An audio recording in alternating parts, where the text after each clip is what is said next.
In memory of the late comedy king Dolphy, ang reunion movie ng Cosme Family.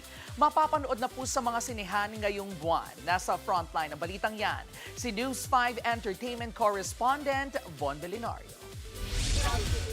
Nagyakapan at nag-iyakan. Yan ang emosyonal na tagpo ng cast ng Home Along the Riles, The Reunion matapos ang special advance screening ng pelikula.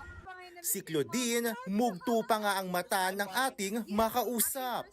Ito rin ang pagbabalik sa big screen ng Philippines Optimum Star. Parang bumalik naman sa dati. Actually, first time tonight. So I was so nervous and I was calling like, the people that I love, my friends, and I was telling them and my kids na, oh my gosh, tonight's the first time I'm gonna watch the movie. Ginawa ang special premiere sa Metropolitan Theater bilang pagkilala ng Manila LGU kay Dolphy na laking Maynila.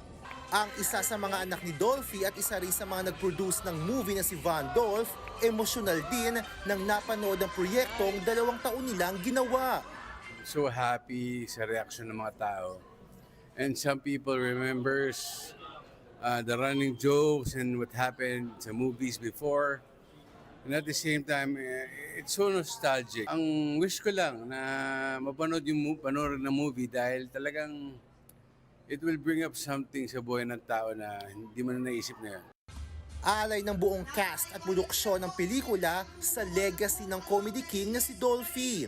At ang aral at komedyang hatid ng pamilya Cosme sa Philippine television at pop culture. Mapapanood ang Home Along the Riles, The Reunion sa June 17 sa mga sinihan. Nagbabalita mula sa Frontline, Von Belinario, News 5.